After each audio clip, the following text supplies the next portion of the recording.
You can't make a sandwich at home, put it in a baggie, and sell it to a grocery store. Hey, podcast listener.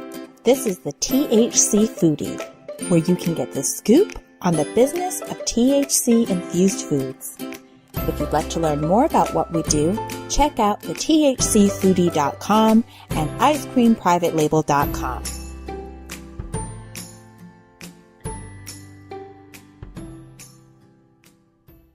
People are making consumable cannabis products in their home and selling it to the public.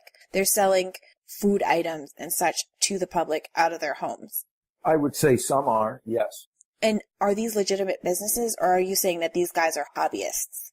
I would say that they're both. I would say that they may not know better. They may not know that they need a health license to manufacture product for public consumption. At the same time, every state is different, and I don't know if the dispensaries are making a request for the package to have certain information or certain things on it in order for them to purchase. So I'm not sure how many individuals in all of these legalized states. I would say the larger percentage are making them, it's what I call cottage industry. So they're making them in their home on residential equipment as opposed to commercial equipment for public consumption. You can't make a sandwich at home, put it in a baggie, and sell it to a grocery store. Now, you could take it to the flea market, but in this category, THC is infused in a brownie, cookie, ice cream.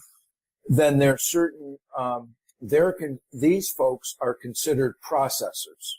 So there's kind of this overall category by the governing body of by using infusing THC. You can be a processor and convert the bud to the oil, or you could be a processor and take the oil and infuse it into a product. So there's actually 4 different categories, but they're really under, like, a couple of them can be under one license. So these are technically called processors. So the question is, if you were going to make ice cream, vanilla ice cream, and sell it to the public, you would need a health license, or you would need a plant number from the Department of Agriculture. So if you wanted to make ice cream, put it in pints or cups, 3-ounce cups, and sell it to the public, then when you look on the cup, it would say plant number, plant code, and that plant is a registered name from the Department of Agriculture,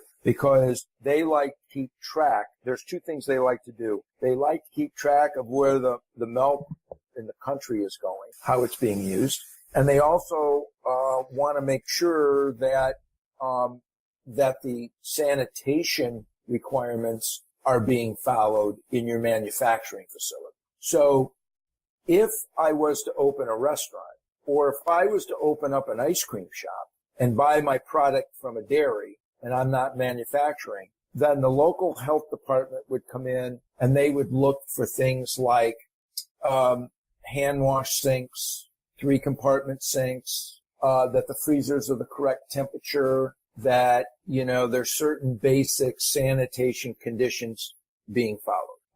At the same time, if you were to open up a manufacturing plant with an ice cream shop, that same inspector would come in with the Department of Agriculture hat on, looking at a whole different level of sanitary requirements.